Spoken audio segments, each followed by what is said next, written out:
Hello, ladies and gentlemen. Welcome back to another episode of Geekverse Podcast. I am one of your hosts, the Riding Samurai, Taylor Field, and I'm joined by... I am the watcher watching the watcher watching, Kirkland Patzer. I am Dylan the Duck. How's it going? I didn't. It's like harder when I don't say my last name. It kind of throws off the whole intro. But That's like unironically one of the funniest names I think you've ever had, Dylan the Duck. I don't know, just short and works. sweet. The alliteration, yeah. Judging by our nicknames, if you hadn't guessed, we are here to review our non-spoilers and spoilers of What If Season 3 that dropped day by day throughout the holidays here.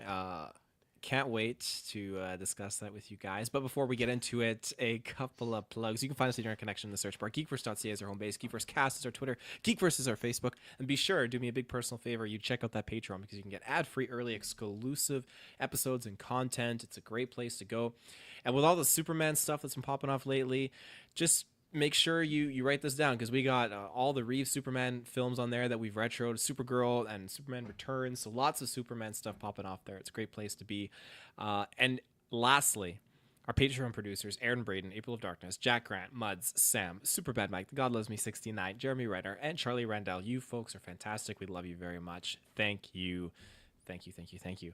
What else do we got cooking? We got reviews going on. We did Nosferatu, and we got Skeleton Crew, Star Wars. We got Creature Commandos. That's going to be wrapping up soon. I think we're nearing the finale for that. Penultimate, I think, is coming up.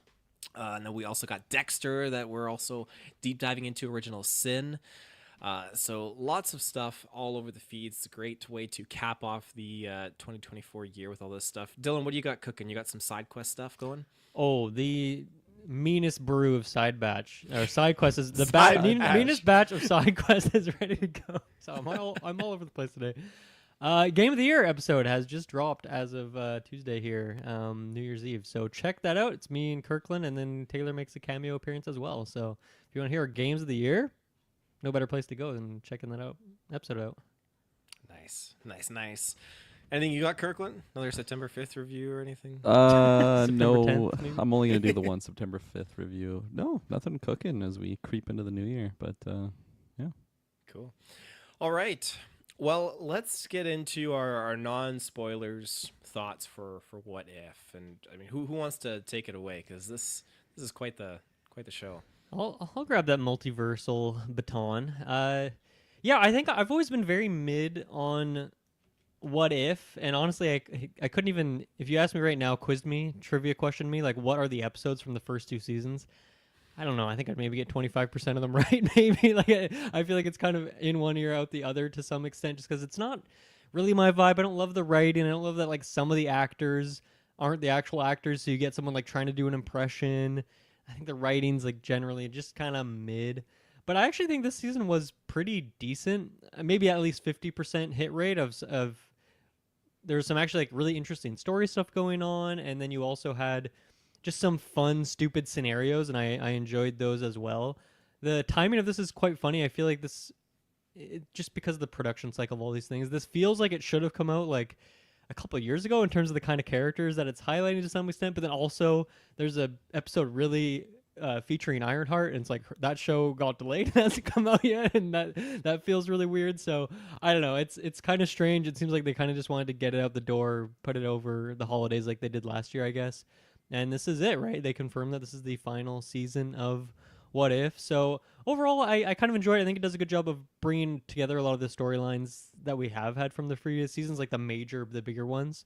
And there's some good stuff here. There's some interesting characters, but yeah, so I don't know. I might be hottest on this than the other seasons, but it still isn't like one of my favorite MCU things in general. Still have those same issues with like some of the performances, some of the writing, I just don't really like the animation style, honestly. That's a big part with how I can't get super into What If. But yeah, overall had a decent time with this. And yeah, I did not watch it day to day. I binged it hard. Thank you, Kirkland, for hitting me up with some credentials for Disney Plus. And Yes. We'll send you I the just bill. blasted through all of it in 2 days here. So yeah. Awesome. Yeah, no, I'll piggyback where you stopped the piggyback, I guess. Yeah, I did a big binge model on this one, and honestly just prefer it for shorter length shows. Not necessarily the runtime being short, but just actually, yeah, runtime and collection of episodes. I feel like it worked well. Overall, I really like the idea of what If was. I was very, very hyped for that season 1 release, and I just love the show from the get-go. Looking back on it now, on the 3 seasons now, the show's complete. I think season 1 might still be my favorite, but this one's not that far behind. I really, really like this season. I think they did a good job at just not trying to like bring every story that was done throughout all seasons like back here, but I think like the main heavy hitters for at least this like collective story that they've been setting up with the Watcher. And yeah, just all that stuff. There were some returning faces from season 1 that I wasn't expecting at all, and it just got me so hyped. You know, you can play the Rock clip if you want. I was chills all over when a certain character came back. I just totally was not expecting it, and I was pretty satisfied by the end of it, especially knowing that this is going to be the last one.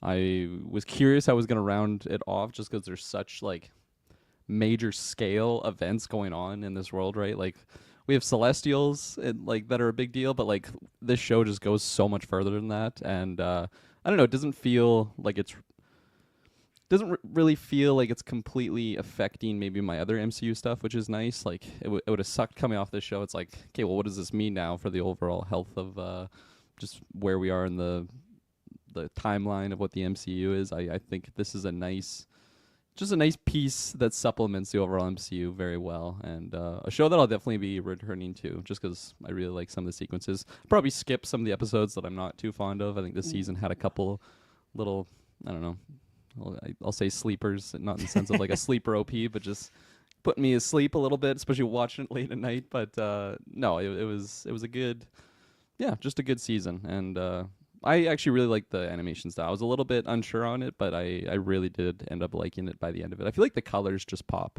really like vibrantly compared to other animated shows that I've seen in the past, and sometimes it's like a little bit too bright, but for the most part, especially in like the darker scenes, I just think some of the glow that certain characters have, it just makes it feel It's always those very glowing eyes, man. They just pierce the through glowing the eyes, screen. yeah. No, I really like that aesthetic. So yeah, overall, definitely big thumbs up for me for this season and for the show overall. I'm really glad that this did come out, and although maybe I wish they would have gone a little bit wilder on some of the what ifs, I am still happy with what we got. Yeah, I I really love the What If show. I think it's great. Season 2, I had a blast with that, and season 1 especially, with like all the alternative just characters and different storylines. It was really, really exciting. Of course, there's a couple duds in there, like your Party Thor, which I'm not a big fan of, but for the most part, a lot of the characters and storylines I'm so game for. It's fantastic.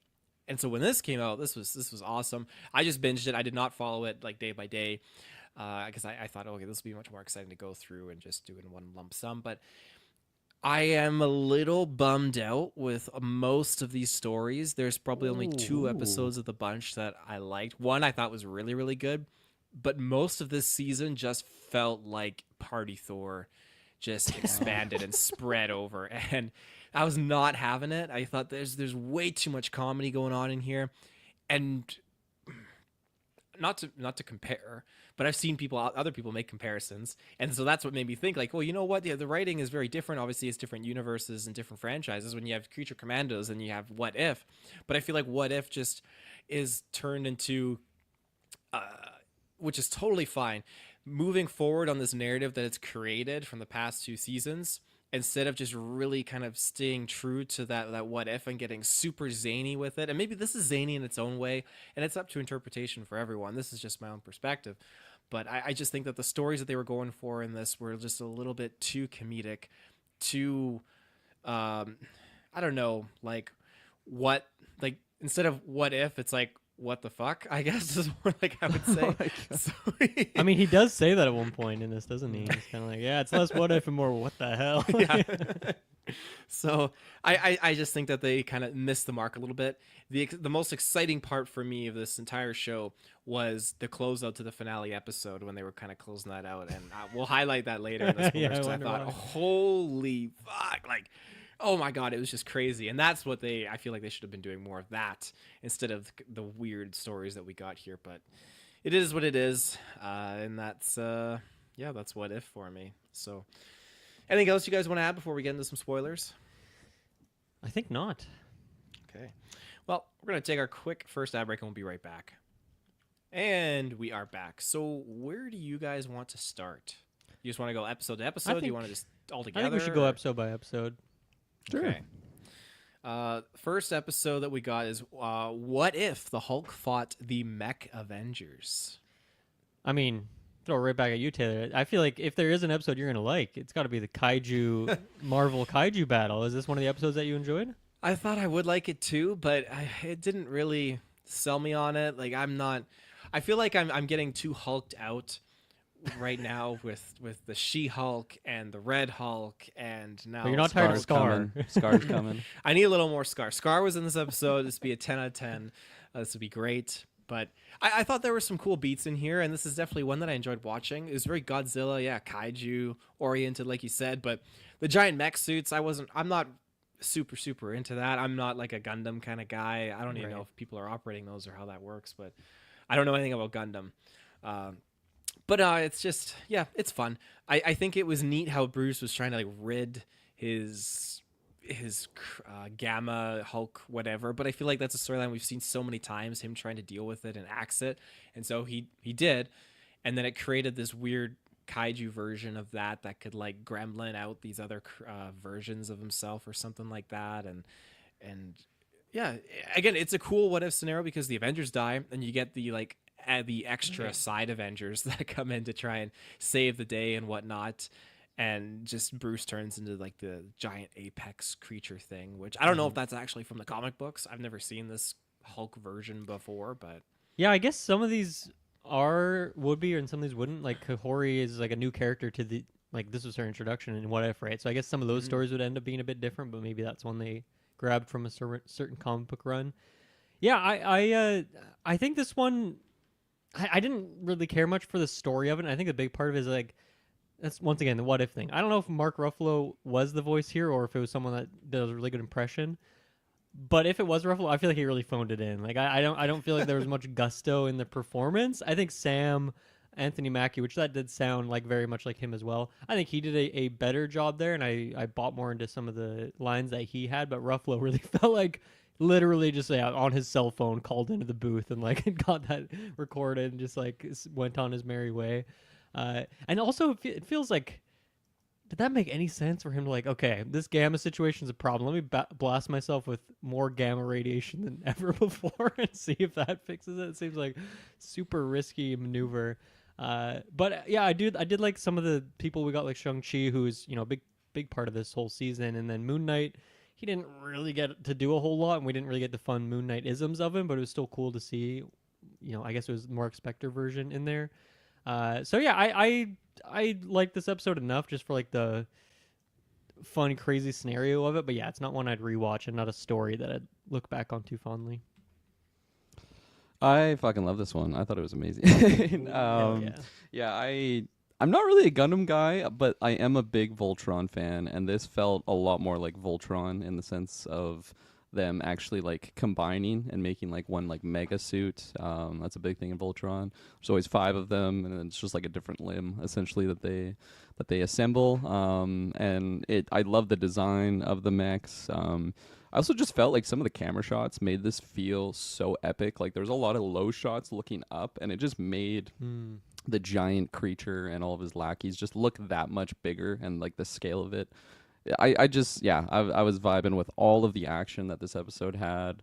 I thought, Anthony Mackie as Sam Wilson was just fantastic. Like it felt like I was watching like a live performance. Like that's how good he was like pulling off these line deliveries. And I think like to your point, Dylan, it really makes the Mark Ruffalo performance just look like so flat in comparison, because they do have a lot of scenes together in this episode. So yeah, for the most part, I thought it was fantastic.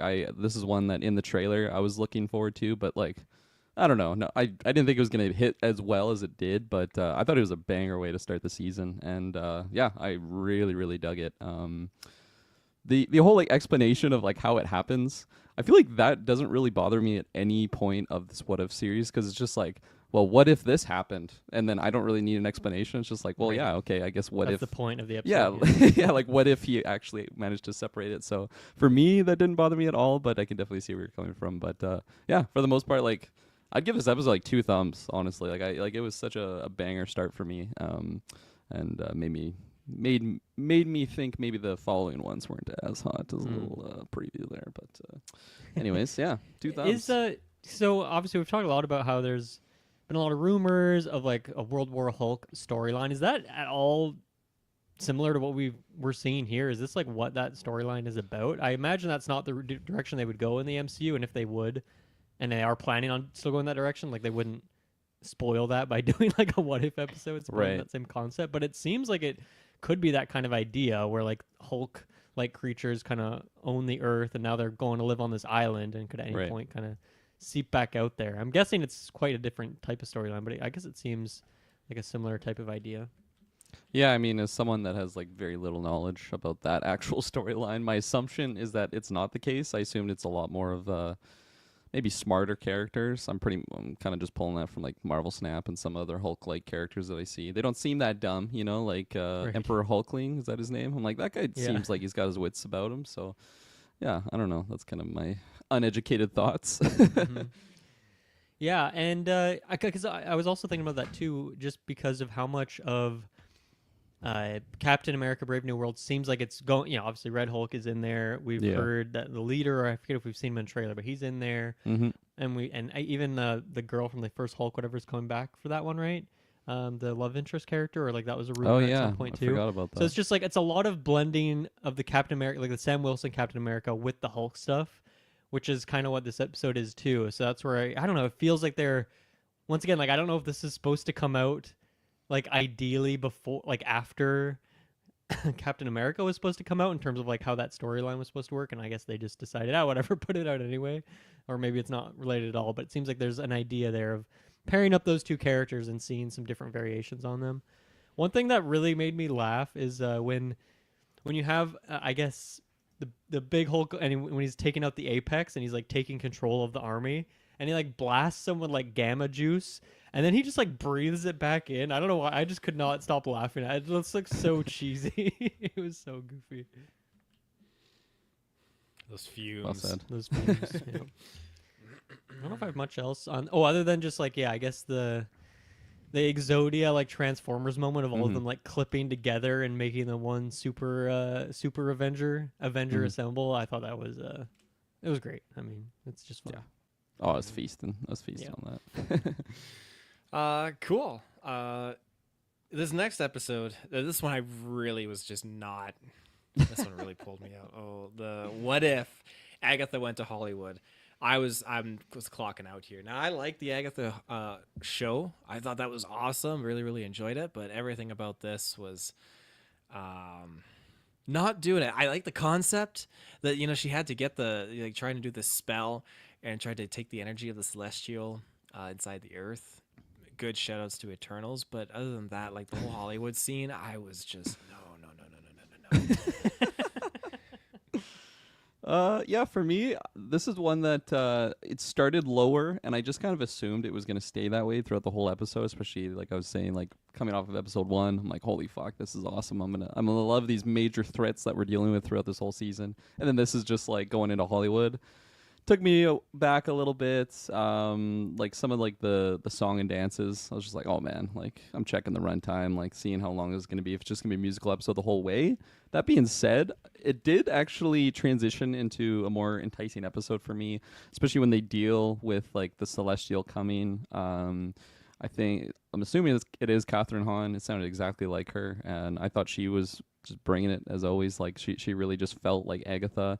And I think the idea of what Agatha Harkness is, she's a very egotistical character, right? Like it's all about Agatha.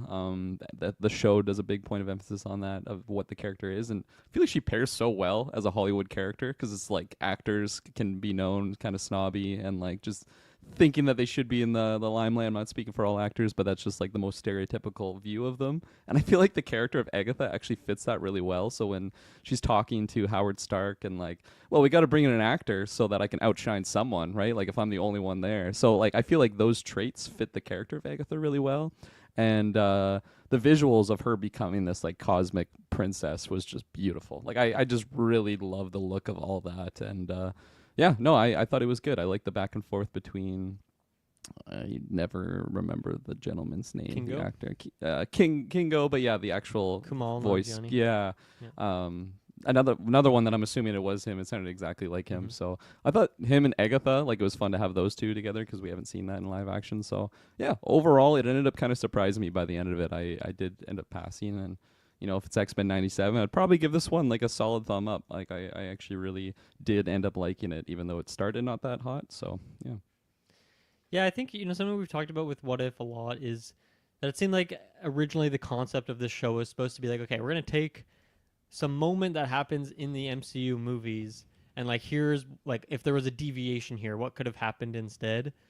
And that's not really what the show has ever been. Like there's always one or two episodes that explore that, and episode 3 that we'll talk about in a minute starts out like that, and then it kind of just veers in totally different direction. Yeah. But I think this is like the case of like, yeah, sometimes they're just doing some crazy concept that has nothing to do with anything you've seen before. No relationship between these characters, and it's just some wacky scenario. What the hell, as Taylor was saying earlier. Yeah, this one did not really work for me as much, and I felt like weirdly, it just felt like almost too similar to the first episode in the way, like even when you get down to the very end, and you have Kingo, who's just like a little guy compared to Agatha, who's like a giant, like godlike creature at this point, and he's just like talking her down in the same way that Sam does with Hulk. It just feels like, okay, we're kind of doing a similar situation here, even if like everything around it is very different.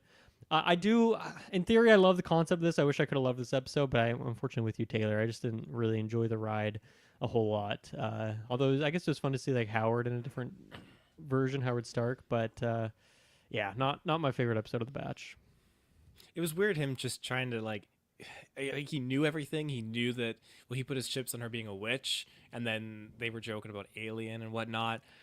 Like he knew what was going on, but was still cool with it. And I feel like her turn from being a bad guy to good was just way too rushed. All that jazz, and it was cool seeing her basically fight the Celestial. That was really neat. But other than that, it's just, yeah, I don't know. I always appreciate seeing a Celestial get bopped. Just fuck the Eternals.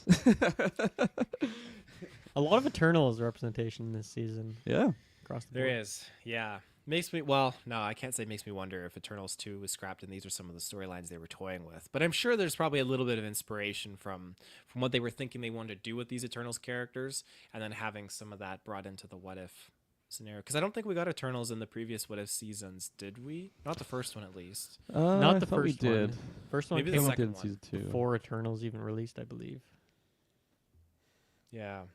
I'll do some digging. Yeah. Yeah, cool.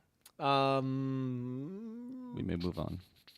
Move on to What If the Red Guardian stopped the Winter Soldier? Yeah, this is what I was saying of, like, to me that's like a perfect moment in the MCU timeline to grab that moment and like if one little deviation happened, how would that have changed the story as it went forward?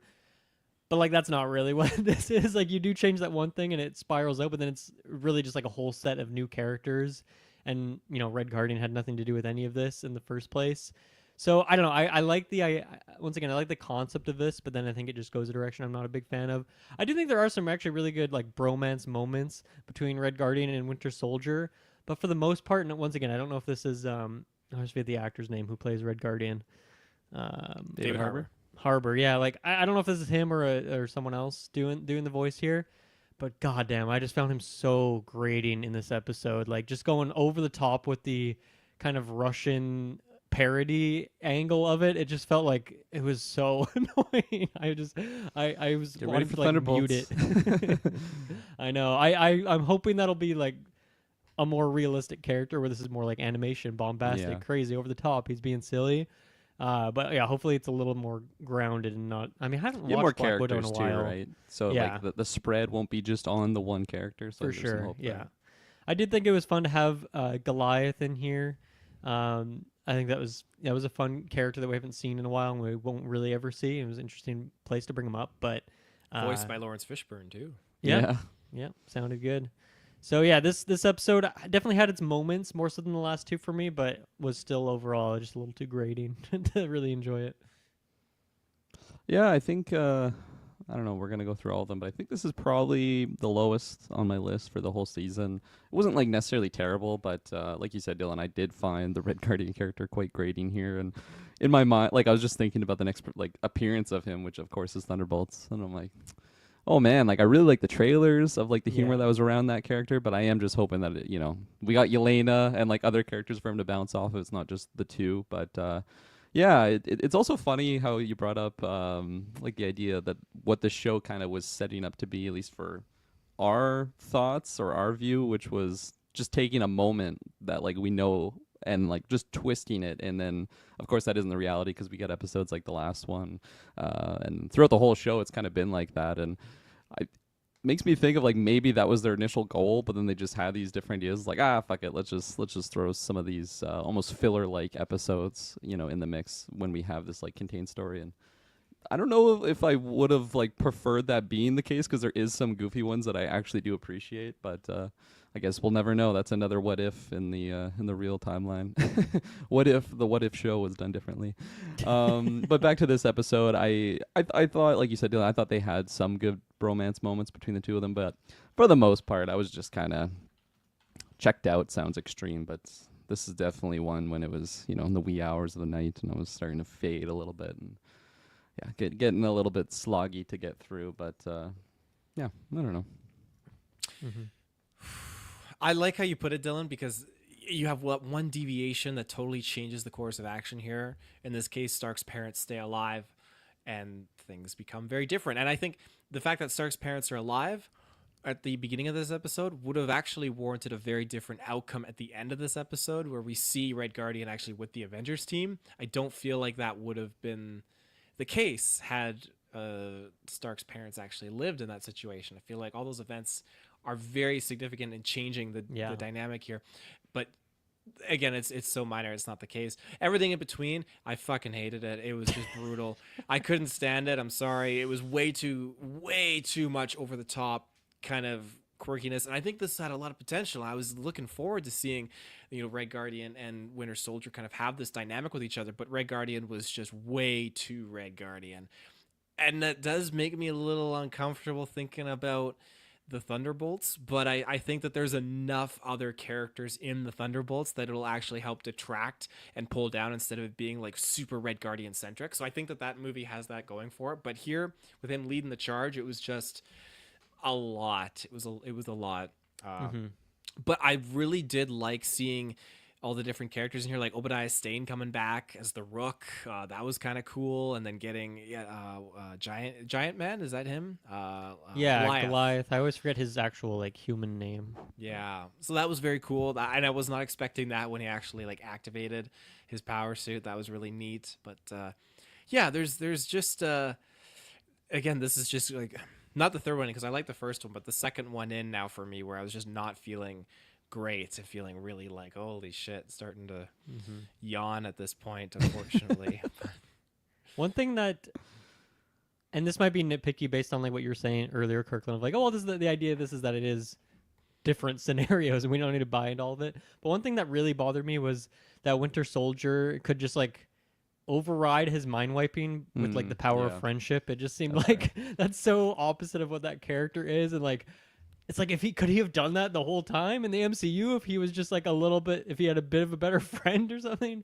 It just felt a little too goofy. So that was one thing I didn't like, and I don't really know what the solution around that would be for writing the episode. And I think ultimately like what they did is probably the right call. Just say, we're just gonna ignore that and say that he could override that. But I don't know. That's something that, to my head canon, that's not possible. He can't do it that easily. So yeah, that's fair. That one's a little bit harder to palate.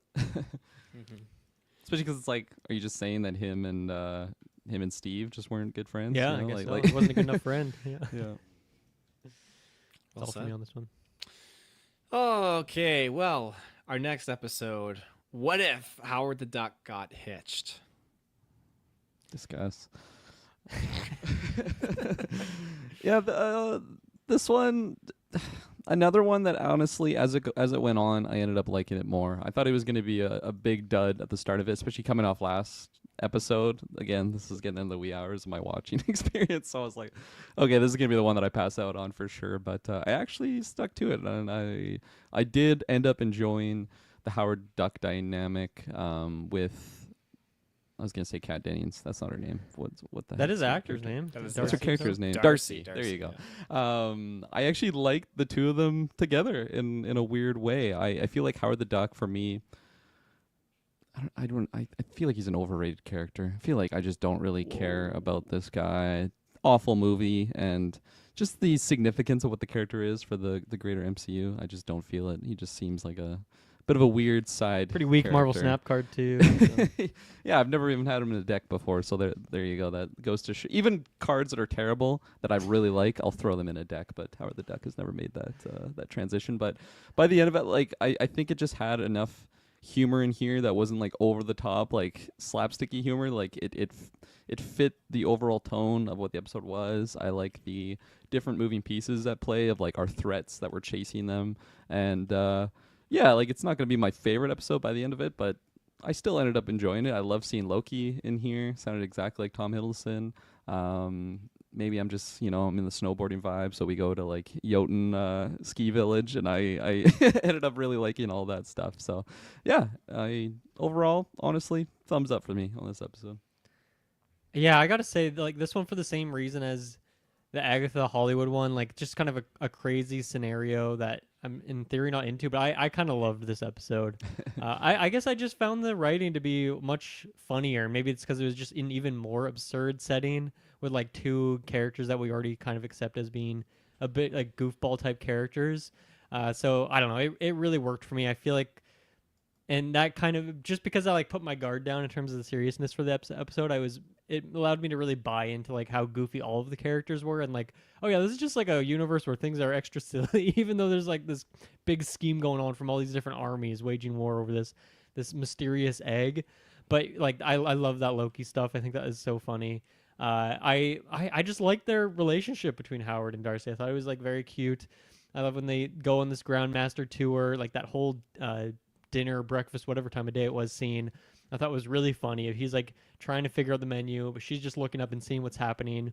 And when they first get there and they're just talking about like all the activities that they're gonna do on this like honeymoon trip, and they're like, "Ooh, a couple's dive on Vormir." I'm like, "Oh, that's such a fun little callback." I really like that one.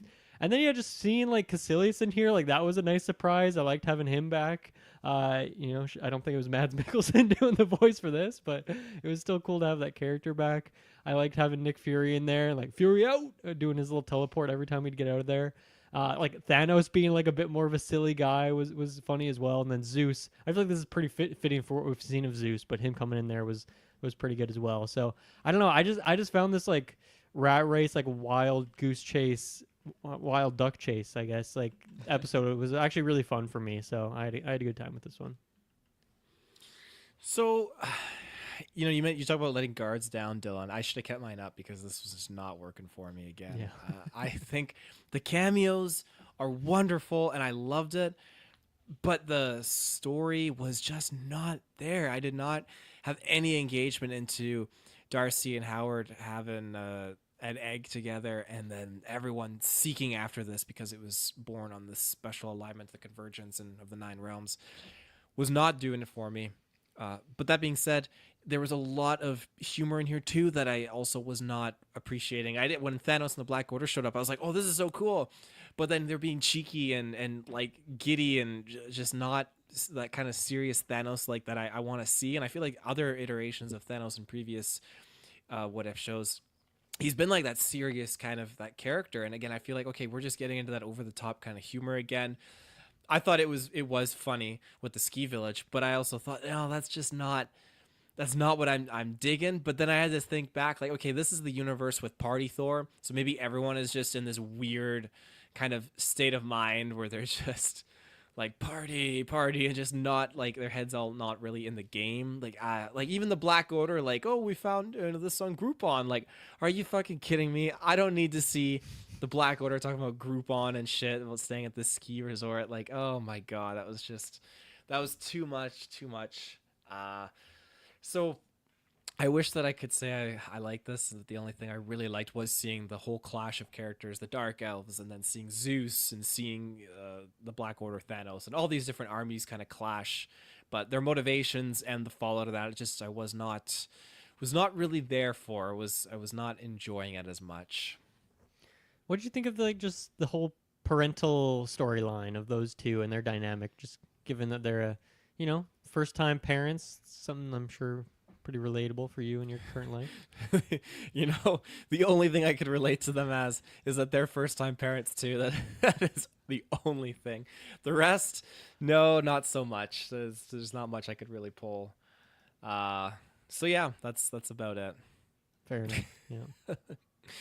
Our next episode is what if the emergence destroyed the Earth? Mm-hmm.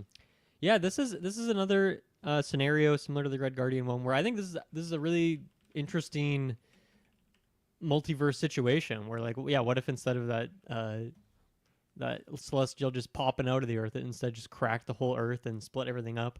Now, I don't know if it makes sense that the Earth is still like kind of held together, even though it's like fractured. I don't really buy into that so much, and there still is like kind of an Earth, but I think it's a cool idea nonetheless. And I guess this episode is really what kicks off the, I don't know, I guess just the second half of the series, which feels like it's kind of more closely like interwoven story for the most part. There's some fun stuff in here. This is what I mentioned too, where it's like, man, it's weird to have Riri Ironheart here when I feel like, man, this is supposed to come out like after that show, and we were supposed to have a closer bond with that character, perhaps, and because we still don't really know much about her. Like, of course, she was in Wakanda Forever, but that was a very dense movie with a lot of characters and a lot of storylines going on. So the timing of it feels a little bit weird. I wonder how I'll feel about this, like, kind of in retrospect after watching that show. Which, do we even know? Like, when that must be coming out 2025. But I thought it was early 2025. but let me see. Because that's just been like in the can for a while, right? Like, they're just kind of, I don't know why it's taking them so long to get it out the door. June 2025, June 24th. So coming up Later than I soonish would have here. thought. Mm-hmm. And then I think I was kind of in, kind of out on the whole Mysterio thing. I love Mysterio as a character, but this wasn't really my Mysterio. Just like the fully corrupt, evil, like Palpatine Mysterio is He not looked more like a necessarily my watcher, vibe. if anything. It was tripping me out. I'm like, is this like a weird version where, like, because he had Right. glowing eyes and everything? Yeah, no hair and all that. But I think there's some good moments in here. We get, Snow Vision, first time we've seen him back in a while. So I think this was a well done episode for the most part. I think it was decent, and it's definitely a step above. Like the first half being kind of just the crazy what if scenarios and like more silly and goofy. For the most part, this felt like, okay, we're a little more serious, a little darker, and I think it was actually pretty successful at doing that for the most part, and really getting the moment where the watcher kind of intervenes in a bigger way is. I mean, it's a big moment, and it kind of leads to the rest of what we have going on here. Yeah, no, absolutely. I feel like I like the vibe of this episode more than anything, of just the dark, like basically a post-apocalyptic setting where you have like these little resistance groups like working underground. Like I just like the setup of that, especially when you pair in some superhero characters, and I feel like Riri Williams just fits that so well, at least the version that they used for her here. I don't really know much about the character yet because we haven't been privy to that information as of yet in the Sacred Timeline, but she was a badass here. Like I thought she had a good attitude about her. I like the there's some like darkness under the surface of the character even before we really get time to unravel what that is. Like you could just see by how she portrays herself. She's tough, and like she just seems resilient. So if we get something like this in the other version, like I'm down. I think I'm hyped about that. So I like the setup. I like the darkness of this episode. I liked our villains. Seeing like just Snow Vision as like an unstoppable villain is just, I know it's very Ultron-like, but it just felt different in a way. Whenever you have a character that just floats around like Superman, like I think that's so badass. Mortal Kombat characters do that, and I feel like it just exudes power, and that's how it felt. Like when he's just going down the hallways, literally like just slow pace, but just floating, going right into gunfire and just popping off in these guys. I was all for that. I was eating all that juice up. So yeah, I really dug this episode, even though, like you, Dylan, I was really looking forward to Mysterio in this season, but I just didn't love this version. Something that I loved about Far From Home, Spider-Man Far From Home, is the whole twist on like everything kind of being mind gamey and illusionary. Like the whole mystery. the whole Mysterio twist in that movie, which doesn't hit the same on a second viewing. So it was nice to kind of get a surprise like that in this episode, because I just think I don't know, illusionary magic is always interesting in different ways that they use it. Big fan of that in the Elder Scrolls game. So Mysterio would be a master illusionary wizard, if he was in the Elder Scrolls realm. But yeah, no, I really dug this episode. Holy smokes, this episode was fucking awesome. This is where it finally, after three in, it started to turn around for me. Was this all one binge watch too? You just This is all one rejuvenated binge at like watch. 2 a.m.? Yeah. Oh yeah. Tryptophan just sitting there like, oh, this isn't good. And then it turned around like, oh yeah, just I was back in it. Before I get into my thoughts, I'm gonna jump to a quick ad break. And we're back. So yeah, as I said, Tryptophan was kicking in and I was just not feeling it, but this was just the bee's knees. I absolutely was digging it, because this is such a dystopian kind of universe that was hit with it had that level of Eternals, where the Eternals failed and the celestial event occurred, and then you get into the fact that Mysterio took over Stark Industries and built like the Iron Faction or whatever he calls it, and it just is like running the planet. It's like, that is so fucked up and so crazy, and he's still rocking his illusions. And then you have this ragtag team of survivors in the Alliance that are still left together. With Wong, always good to see Wong, Valkyrie, and Okoye, and Ying Nan. That was the other character. I don't recognize that. A Shang-Chi character? Yeah, Yes, Guardian of Ta Lo, Lee's sister, and Shang-Chi's aunt. Okay. Oh, okay. Right. I'll do it. Sounds a little familiar. I have not watched that Shang-Chi in a while, so I haven't either. a little foggy on that. Yeah. But very cool that they brought these characters in, and I think seeing Snow Vision back in action, very terrifying. Like you said, he's floating around, all being Casper-like, as Wong calls him. But some very, very cool stuff. And Riri Williams, we don't know a lot of her character yet. Like you mentioned, Dylan, it was very much a condensed kind of addition into the Black Panther sequel, but with her here and her just getting kind of the spotlight and getting to shine, that was pretty cool. And I love that they were just going around Thor's boat too. That was so random. Yeah, Valkyrie, part of the crew. Yeah. Very, very neat though. So I appreciate all those little things, and I like how we get to the Watcher kind of intervening here, and you get to see, okay, this is the start of his sort of semi-downfall in a way, or I guess redemption arc. I don't know what you would call it. He's been noticed. So I thought that was a lot of fun. And yeah, it was all around a good time. This was definitely superb.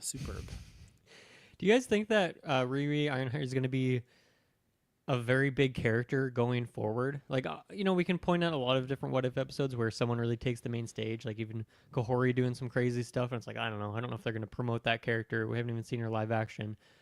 But like, I don't know. I just felt like they made a big deal of like, okay, in all these universes, all these multiverses, she's always kind of like the last chance. And of course, she always fails, except for this time she finally does succeed. But I don't know, kind of made me wonder if this is a character that they're really planning on making a bigger deal of. And I don't know if things changed from even when this episode was being penned and animated up to it releasing, just because we've seen so much now of like what the next Avengers movies are going to be. And it seems like they're going back to formula to some extent to try and cash in on some of the old nostalgia rather than focusing on the new characters. But I don't know. Do you guys think this is any inclination of where we could be going forward with Ironheart as like a bigger deal, part of the Avengers, a crucial part of the team, a leader at some point, something like that? I mean, she has the ingredients to be with everything that's shown, and just the potential, I think, for what they've set up in the character, even in, the little time that we get for her in Wakanda Forever. Like, I still feel like she's got the seeds to be that. Like, why can't she be better than Iron Man, right? Yeah. Like with just some of the potential that she has, especially the age that she's accessing these things. It's way earlier than what Tony would have had. So I think yes. I'm a little bit hesitant just because I feel like I could have said that about every new character that they've kind of added in the last phase, whether it's America Chavez. Like, that's a super powerful character that we haven't even seen, right? Kate Bishop, more Hawkeye level, but still just like the charisma and power that she could be a leader. Like, I think that she could be a leader of not even Young Avengers, a Avengers team. So I think, yes, all of these characters can definitely be that, like not just an Avengers 2.0 in the sense of it's a new team, but like upgraded that much better. Like I think the potential's there. It's just a matter of them actually like releasing something with these characters in. So a little bit hesitant, but if I had to say yes or no, I'm gonna say hell yes. She can definitely be that. Nice. Yeah, I think that giving her kind of more of that position to lead is great. I know, like, I don't know the fallout of Armor Wars or whatever they were doing with that because it was a show or a movie or whatever. That's all very convoluted to me. But I feel like the whole storyline with War Machine has kind of it's like taken the back seat a little bit after the Skrulls scenario. So I think that giving Riri Williams our lead as like our new kind of Iron Man character, I think that's a good idea. As long as her suit doesn't look so superbly CGI like it did in Wakanda Forever. It just needs to be toned down a little bit. Yeah, look a little better. Yeah. Yeah. Cool. So our next one, what if 1872? Yeah, what was it? We got the other like medieval one. Is this Yeah, the only? what's Is this that this? number? Have we got a third one that I'm forgetting about? Another like just year thing where they go back to some other So type of setting? 1602 was the last one, and then in season 1 there was none with a specific Right, title. right. I actually really enjoyed this episode as well, or at least maybe the first half. I think some of the stuff towards the ending didn't really hit as hard as I wanted it to. I mean, it's hard when you only have half an hour to build up a whole story and then like end it in a very satisfying way. But in terms of the setting, I was really digging it. I'm not necessarily a big Western guy, but I liked the setting that we got here. It was fun to see these versions of the characters. And Shang-Chi and Kate Bishop as a duo, I thought was really, really fun. Him being kind of the more fisticuffs getting up there in their face, and her just back there just slapping that revolver was a really, really sweet combo. And then some of the other freaks that we saw along the way. At some point we saw Throg. I'm trying to remember where we saw like a little screenshot of Throg at some point. And I forget what the context of that was, but like I said, I can't binged remember. these episodes. Yeah. But anyway, it was cool to see Throg in there. And then, yeah, this is another situation where it's like, okay, the Hood is the villain. I mean, not really, but the Hood was relevant to the story. It's like, okay, yeah, we haven't seen Ironheart yet where the Hood is supposed to be introduced and we're supposed to have a context for who that character is in the first place. So a little odd there. And then similar to Goliath in the Red Guardian episode, like Sonny Birch coming back, like I don't know why there's so much Ant-Man 2 representation. I think that's just like the cycle of things. And it's like we should have been getting something based on Ant-Man 3, which of course they're not going to do anymore. But I wonder what the MCU would look like if like Disney Plus had existed at the start of the MCU and we would have been getting shows throughout it. And like if we had been getting what ifs like after every phase or something like that, I'm sure we would have seen something, maybe not with the Hood and Shang-Chi and stuff, but we would have got more stuff with those characters. But it's fun to have them back. And Walton Goggins, I mean, it sounded like him. I don't know if it was him, but yeah, I don't know. I had a good time with this episode. I think it was fun for the most part. And then some of the emotionality stuff at the end didn't really work for me necessarily, but overall I thought it was a pretty fun ride to get there. Yeah, this was like a Hidalgo glimpse. Hey-ya! We got some of those in the episode. For the most part, I thought this was a really solid time. I really liked the pairing of Shang-Chi and Kate Bishop together. Sounded exactly like Haley Steinfeld, so I imagine it was her. Not so confident about the Shang-Chi one, but yeah, Sonny Birch, Walton Goggins. I feel like they're just like Walton Goggins fits this Western cowboy aesthetic so well. So let's just get him in there, no matter what, even if it is a wild pull. So it fits so well because even Fallout, right? Like that's pretty cowboy-y, especially his character. Hateful Eight, yeah. Hateful Eight, yes. Django, he's a character in there. Right, Simu and Haley returned. There you go. Our guy in the chair coming in on the feeds. But yeah, no, I thought having the Hood as the threat of the episode, not necessarily like I was excited to just learn about this character. I don't know if he's a hero. I don't know if he's a villain. All I know is he's a Marvel Snap card, and he's a pretty cool card at card, that. yeah. So He's no Howard the Duck. He's way above that.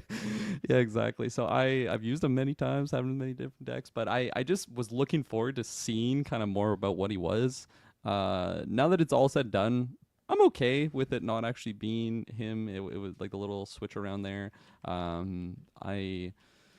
He doesn't seem like he's going to be like a big time Marvel threat. So like, I don't know where you're going to do that introduction of the character, but just the whole aesthetic of his voice. Again, I know it wasn't actually him, but the voice aesthetic and just kind of the fear what he is and just the Hood. Like it's just such a badass name for like a villain. So yeah, I like the whole setup what the character was. I like the showdown between them and Shang-Chi before the reveal, but like you said, Dylan, like the emotional send off at the end, like it just didn't affect me really at all. But I like the whole aesthetic of them in their cowboy gears. I like Kate Bishop's guns, felt a little bit more pizzazzy, kind of how she has her Hawkeye aesthetic. So yeah, no, I thought it was a good time, and yeah.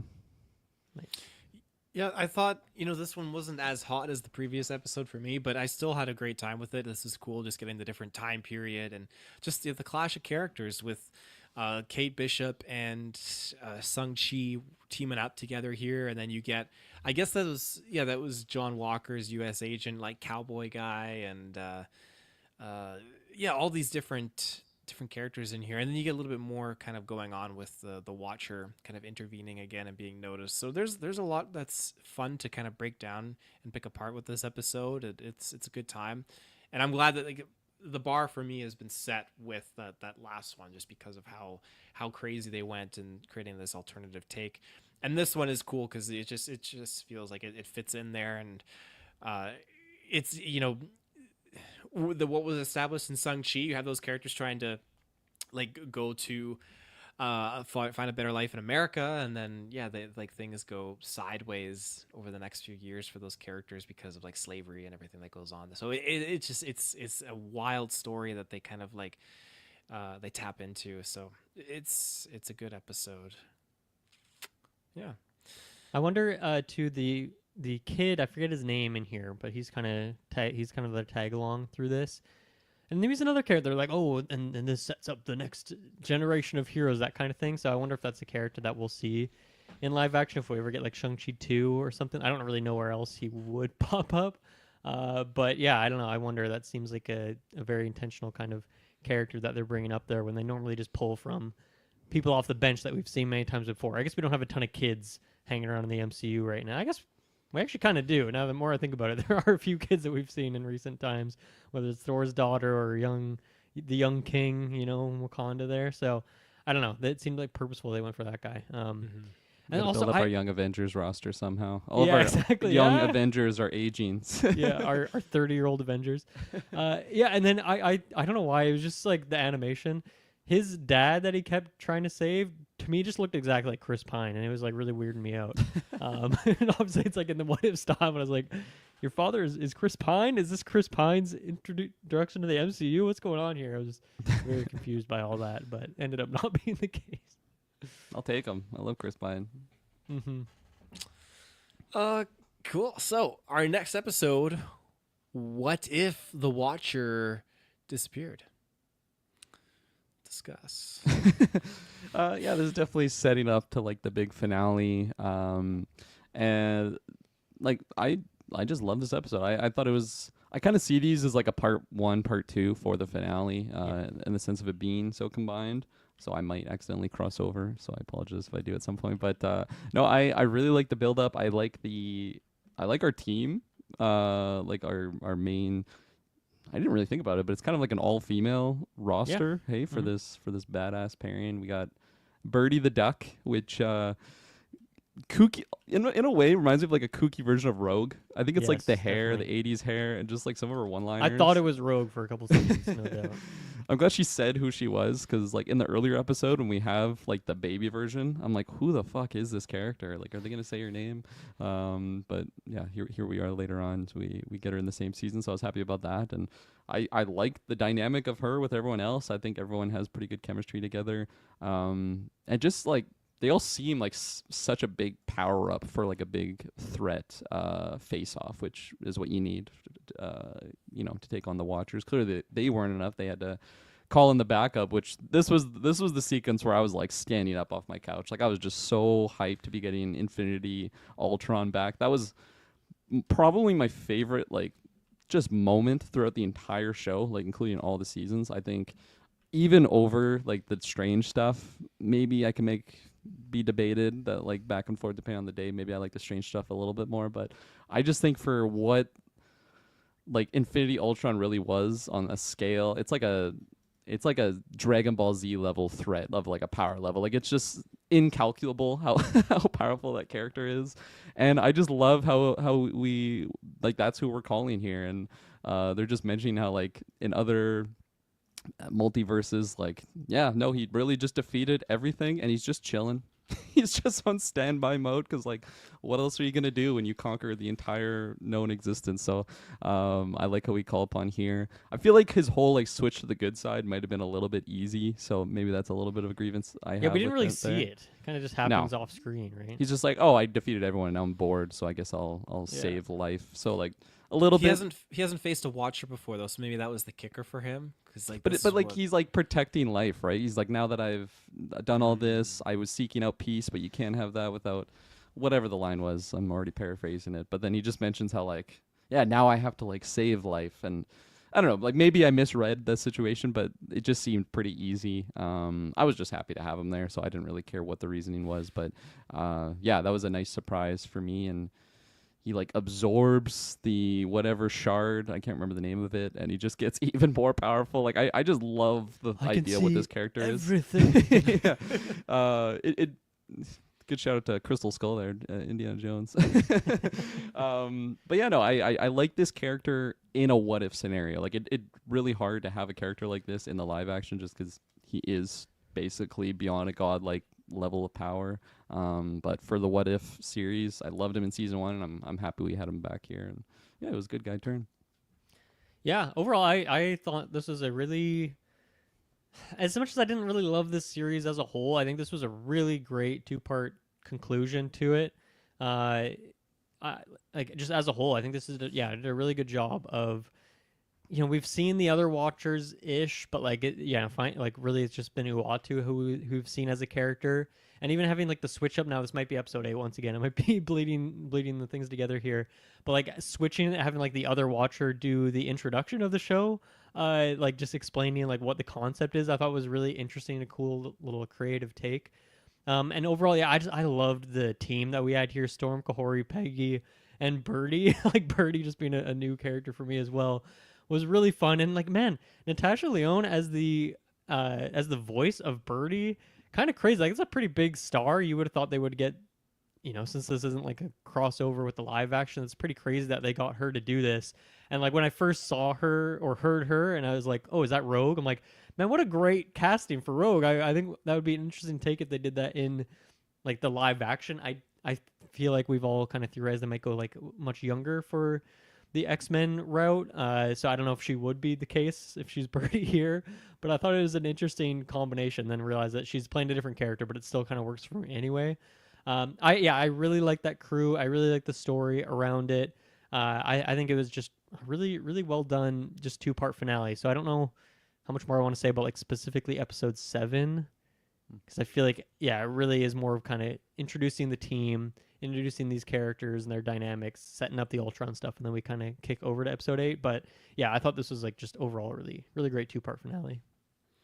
Yeah, this was definitely a highlight. I really enjoyed it. It was a lot of fun getting to have that Ultron character back. Totally caught me by surprise, and just how the fifth dimension kind of discussion and all these things kind of coming into play here. There was a lot of really cool stuff, and seeing this kind of the Captain Peggy Carter team. That's just kind of like the multiversal kind of like police force or something like that, I guess you could call them.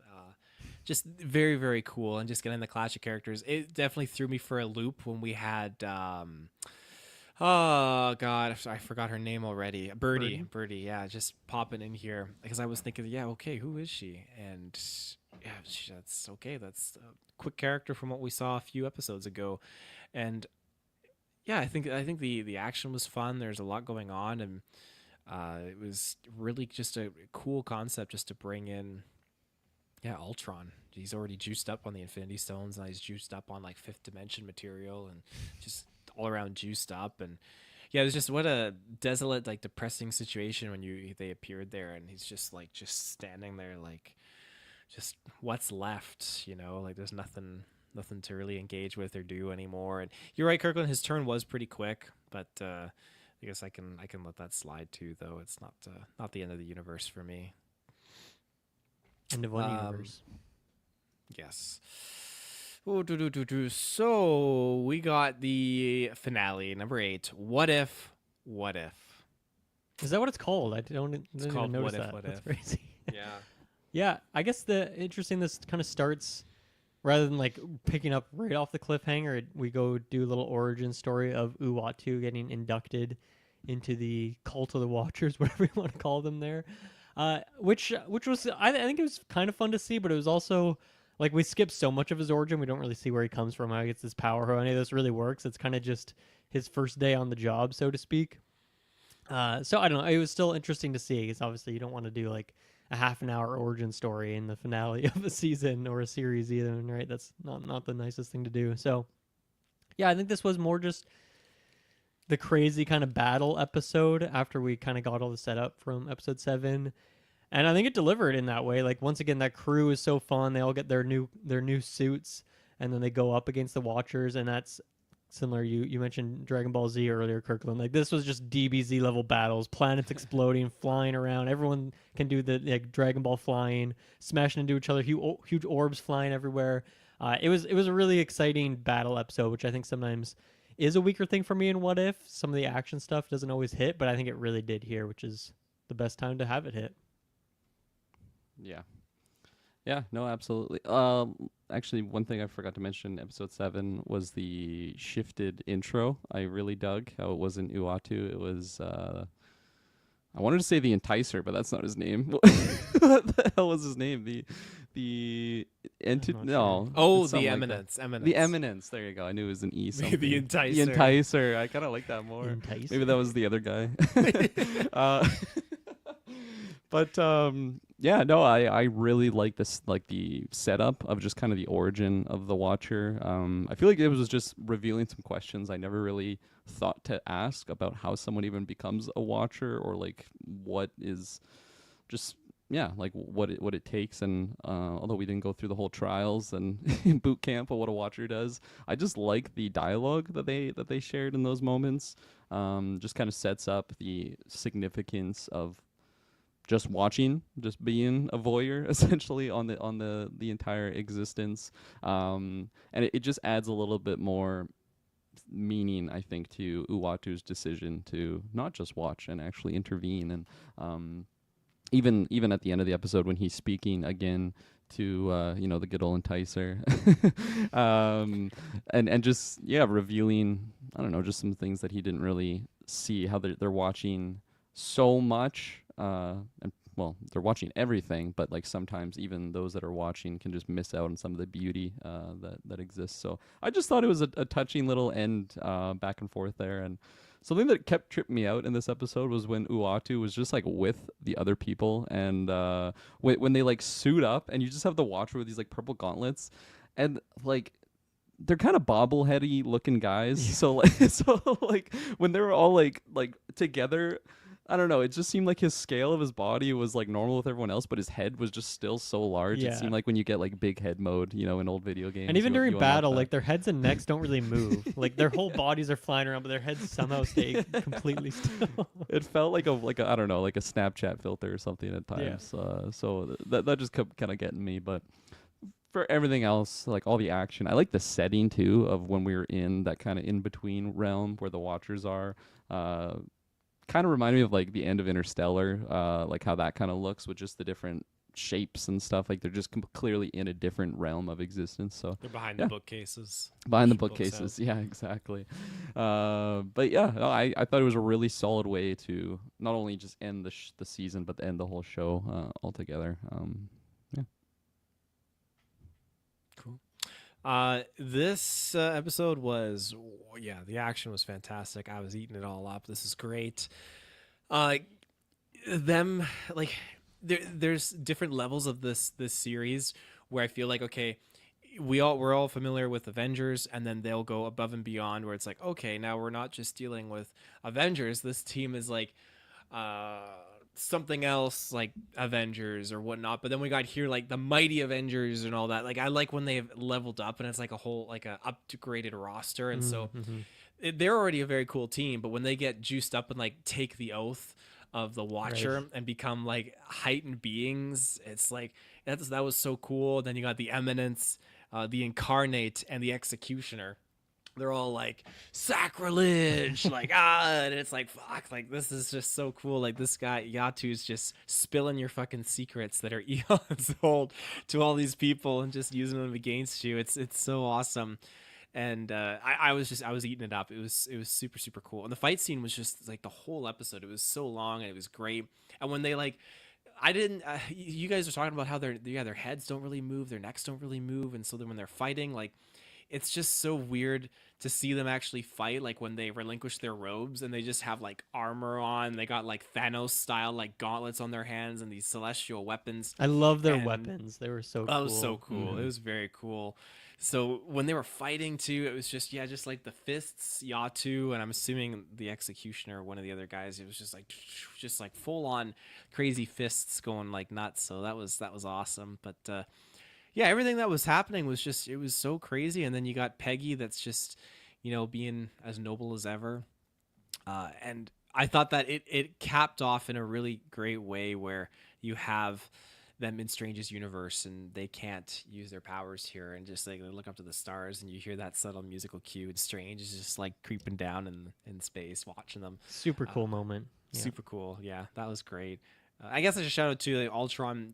He gets bopped pretty hard. He says this is what he was programmed for, which I feel like is any kind of robot's like, you're gonna die moment, but you're just like do you think him saying this is what I was programmed for relinquishes everything that everyone that he murdered and No. killed? Like, no, Definitely not. Not in my eyes. He's programmed to murder everyone, so that's what he's doing here. Yeah, I have to murder that's these right. watchers, and then I'll murder these people that took me here. Yeah, but pretty crazy when he just got killed. And I love how that scene transitions too.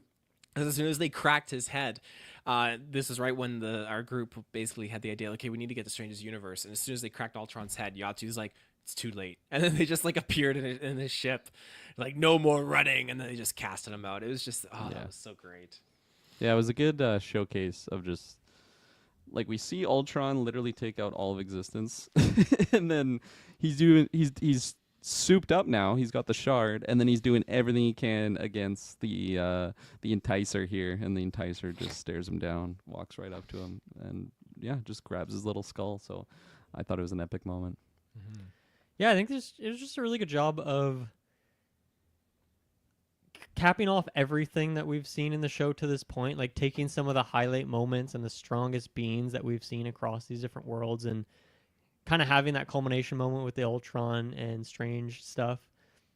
Just really cool. And I don't know, did you guys, I feel like the way that they ended it also kind of like left the door open if they wanted to do another season. So I don't know. Oh, yeah. I wonder if during the making of this, if they knew this was going to be the final season, or if they kind of have decided that since then. I mean, they could always just bring it back if they want to. There's nothing stopping them if it makes big numbers or something, but it's always hard to tell with a streaming show like this. Like, how is it doing relatively like a movie in a box office? That's much more cut and dry to see, right?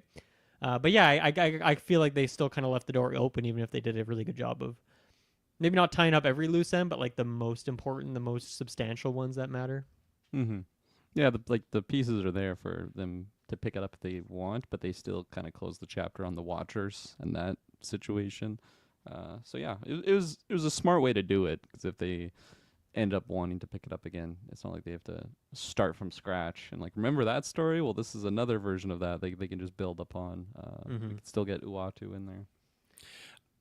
I think that these characters too that they've kind of focused on over these past 3 seasons, I think that they've built this little sandbox up enough now that they can probably pull from that and put into live action at some point. And I mean, when we saw Peggy Carter in Doctor Strange Multiverse of Madness, that was exciting because like we already saw her in What If, so we know it's not the same Peggy Carter, obviously, but Right. it was still cool to see a variant that we saw in What If appear there. And so I think that there's a strong chance that those other variants will pop up in live action. Yeah, and I guess like technically the show will kind of live on. Do you think we're still getting zombies? Is that still happening? Yes, zombies is still happening. I like to hear how confident you are in that. I just feel like I don't know if I trust. I don't think I've heard any development stuff on that. It's recently. scheduled for October 2025. Okay. It's supposed to be a 4-episode series. Cool. And yeah, so I guess that in some way that will kind of continue one thread that we got from this show. So we'll see if other stuff happens too. But yeah, also the Spider-Man thing that played at the top of episode 8, I think that little Spider-Man teaser. Is that a new thing? I feel like I have not seen that clip yet. Or did you guys The skip past start that? of episode 8. I skipped past that. I think I Oh, did too. there was a little What like is this? trailer, like a little minute Is it teaser for the for, new like, the Spider-Man show? Yeah. Freshman year. So I don't. Maybe that trailer's happened and I just missed the newscast when we broke it down. But I had not seen that clip before. It They looks did just drop a trailer for freshman year like this week. like So on maybe- YouTube. Oh, okay. Yeah, so maybe that's. Oh, they just like tagged maybe it on with after that. this finale, like they kind of paired it with the finale and then just Maybe dropped it that's on what they YouTube? did. Okay. Yeah. Yeah, animation style. I mean, it looks similar to What If. It kind of has like a low frame rate, like Spider Verse, but not quite as high quality as Spider Verse. So we'll see how that goes. But yeah, I'm sure that'll be fun. That's at the end of January. That's kind of sneaking up on me, to be honest. I didn't think that was coming out. Yeah, that's So coming up soon. quick. Yeah. I think the only last thing for me is just kind of like talking about some of those funny images we saw at the end. The kind of freaky hybrids, but. Oh, I got the Taylor, whole I list mean, here this for is- you guys. You finally got your boy, hey? Yeah, hopefully not his only representation in the MCU. Samurai Ghost Rider. Oh my Badass. god. Oh, fiery katana, the horse, everything like that. That was so so sick. Why did we not get a What If episode with that? That's just you bastards. Yeah, it's funny because some of these episodes really kind of veered off of things that have even occurred in the MCU. So it's like, what's stopping them? I don't know. Maybe we'll see him. Like Ghost Rider seems like a perfect zombies type of character to pop up. But is that because all the other characters seem to be like blended versions of two characters? Was that Silver Samurai and Ghost Rider, or was it just a Ghost Rider Samurai version? Do you think? Because we saw like a Thanos Wolverine. We saw what looked like a Jubilee Silver Surfer, which was crazy.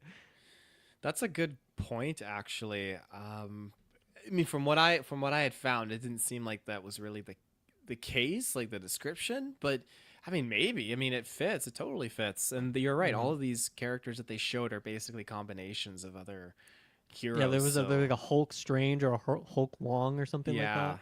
Yeah. That's super sick. Actually, when I think about it. Do you have anything else you want to shout out on that, Kirkland? You want me to read through the list? Keep going. No, I'm ready. Okay. We got Riri Williams as Punisher. So instead Right. of being Ironheart, she's got high-tech weapons, all that kind of stuff. Punisher symbol. Spider-Man with 6 arms. Special serum to let go of his powers and ended up developing 8 limbs instead. Okay, so it's She's not right him on. in Spiral, the great Spiral who we've seen in the X-Men animated series. I don't think so. Moon Knight Blade variant, which just sounds so cool. It fits very well. Yeah. A black half mask and a white costume, glowing white eyes. We got Gamora the Witch.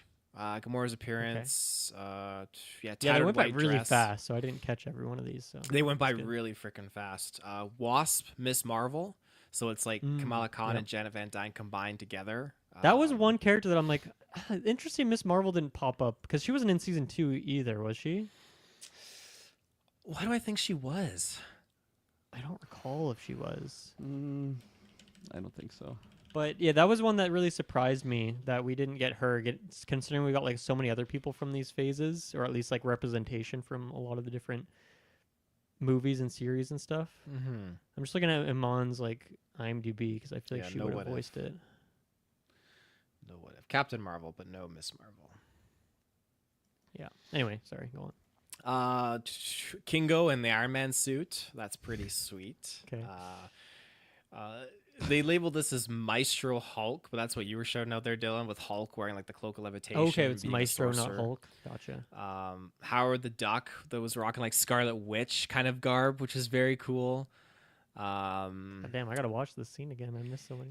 There's a few extras here that I missed because we got the Dazzler Silver Surfer. Oh, I thought it was Jubilee, but Dazzler. Okay, gotcha. Dazzler, yeah. Demonic Hawkeye.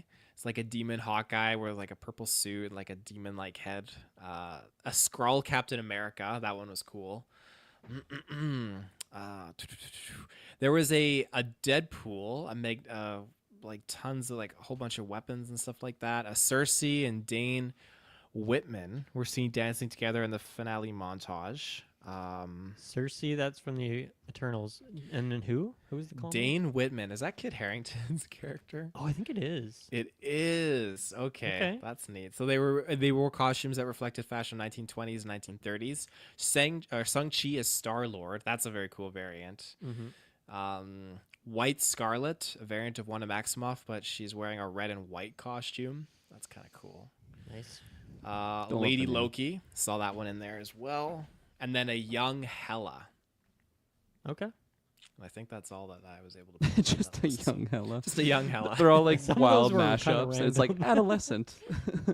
Well, they need more kids, right? That's what they're looking for it. Yeah. Never I seen it. I love the aesthetic of all of these. Definitely some of them. Like I just pulled it up while you were going through them because I definitely missed a lot of these. I feel like I only really saw didn't see young Hela? Spider-Man.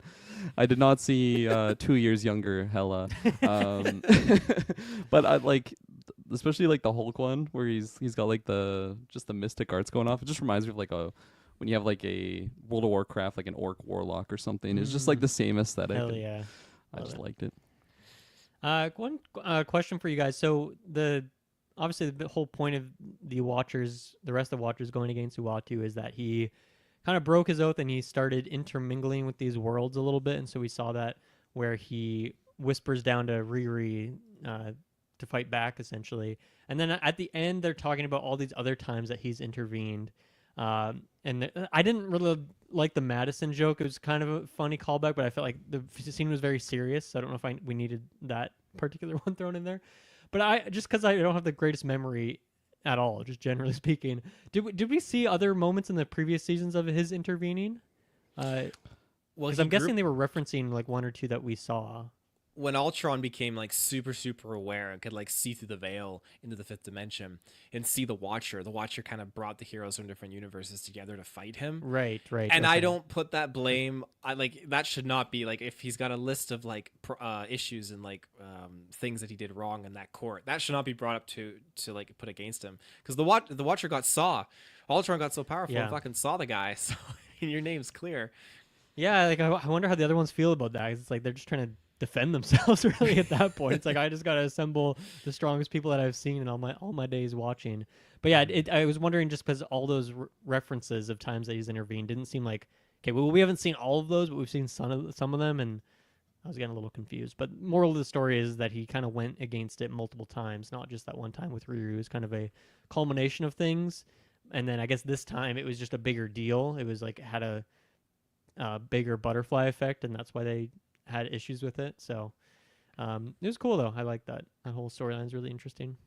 I don't think it helped either when Peggy Carter just pops up there, like I'm gonna save her or save him, and Right. like you're supposed to be no one. The Watchers don't have attachments, and he's like, well, I am someone. Like I am Uatu. yeah, I'm Watu. So I can see why they did this as an animated series at the end of it here, because imagine this final episode, this last two episodes in live action, would have been All in the absolutely volume. wild. Yeah, would have been crazy. So I can see why they did it this way. mm-hmm. Yeah, cool. Well, you guys want to just closing thoughts, ratings? Closing thoughts. I'm really glad that this existed. I think this is a great thing that they did here. I pretty much just want more of it. I'm kind of sad that's coming to an end for the season. I feel like if they didn't try to make it such like a contained like story with the Watchers, Uatu, and all that stuff, like this could have been like a 27 season plus show of just doing like random what if scenarios that are just like, well, this happened differently, and then we tell that tale, and it's not overall contained. Since they did do that decision, I feel like if they went longer, it could have probably just caused more issues and like been a harder overall story to palette. So yeah, Right. I don't know. It's 3 seasons. I think it's okay, even though I was liking it so much, I would have wanted more.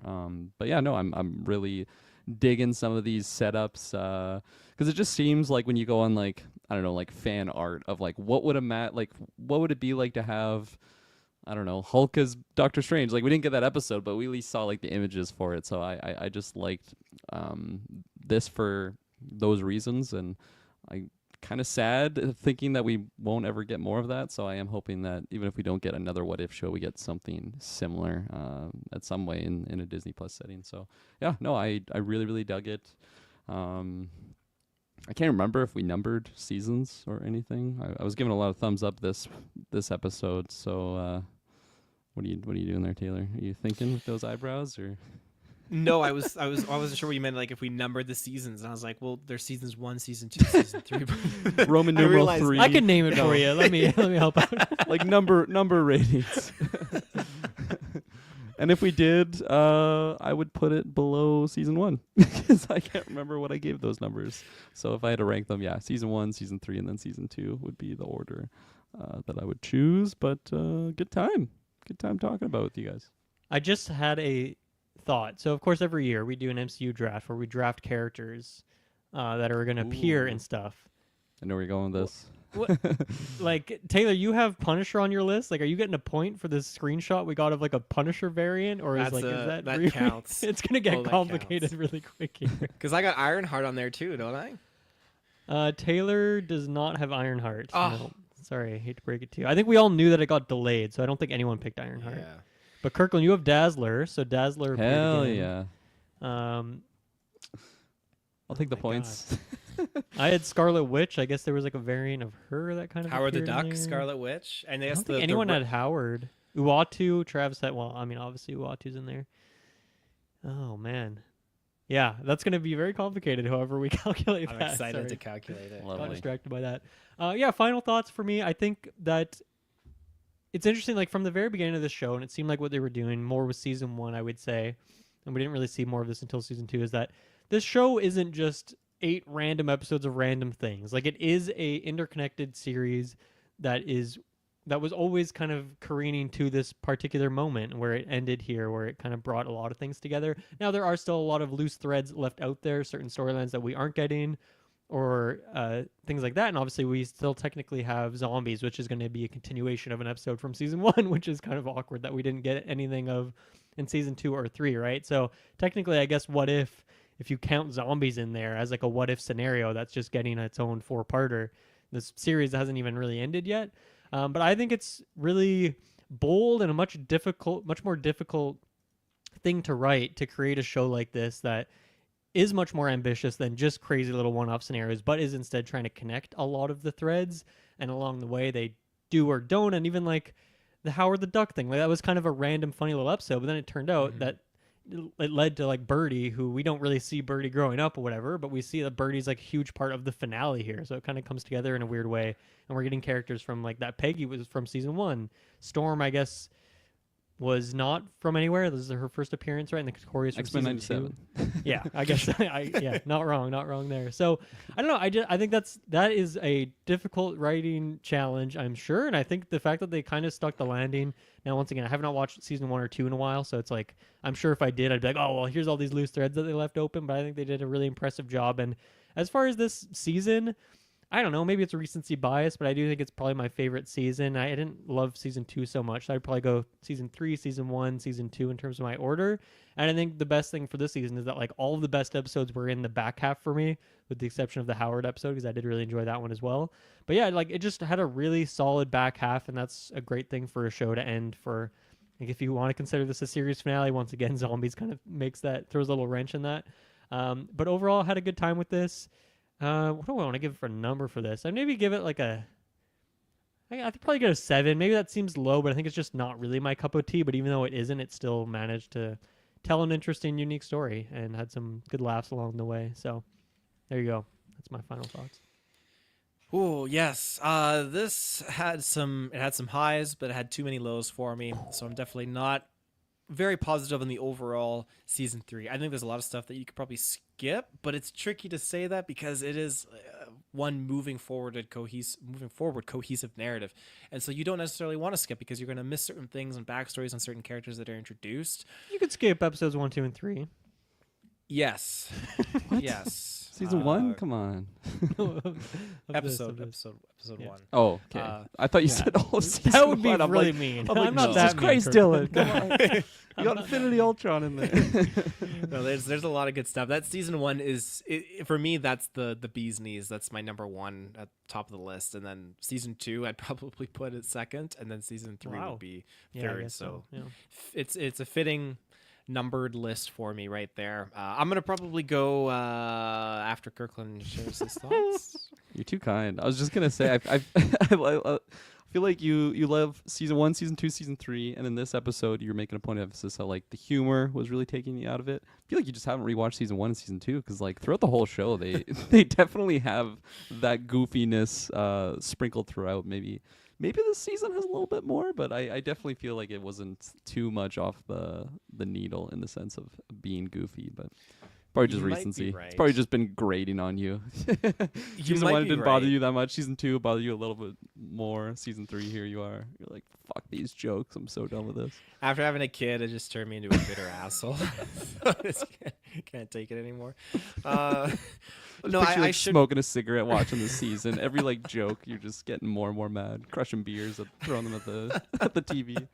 Or moonshine, maybe. The moonshine, yeah, the moonshine. I should rewatch the season 1 and 2 actually, and get like an updated gauge on that. Especially now that we're finished, it's kind of more of a start to finish kind of watch. But yeah, I think overall my rating is probably, I'd probably go. After talking with you guys, there were some positives. I go a 5 out of 10 because there was stuff I enjoyed, but there's a lot of stuff I just really was checking out for and I wasn't really engaging with. At the end of the day, seeing what we got at the end of this episode and all of those potential variants just knocked it out of the park for me, and that is something I would have loved to have seen more of instead of a lot of the stuff we got here, like cruises and eating eggs and our like Groupons and all that kind of stuff. That's just not doing it.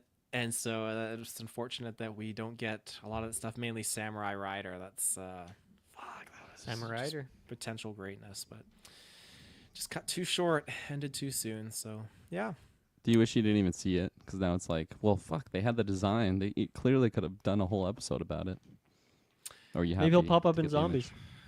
maybe we'll pop up with True. zombies. I mean, yeah, they took the time to design all of those characters and do all of that, and so maybe there's something in the future that they could do. I'm not expecting like an 8-part animated series of Samurai Rider from Marvel Animation, but that would be pretty nice. I'd take it. Or give me well, I mean, they could always take that and utilize it in another animated form. There was a lot of not Defenders, Midnight Suns characters I felt like in here. We didn't get any like Werewolf, but we got like Punisher and like Moon Knight and Yeah, Blade. Doctor Strange and all these different versions of that. So it'd be cool if they did like an animated variant of Midnight Suns or something like that, just for fun. But You just reminded me when you said Defenders. The boy in the Western episode, is that not Iron Fist? Because at the end they say he's got fists of iron. Oh, I totally missed that. I that- completely forgot about it until right now. I mean, it's not the one I'm familiar with in terms of name, I guess. Yeah. But I'm it's sure like it Danny could be. something, right? Is his name? In the Danny show? Rand is the one Mm. in the like Defenders Netflix Yeah. show. But there's different like I'm sure there must versions. be It's like a people who Ghost take the- Rider thing. Yeah, probably.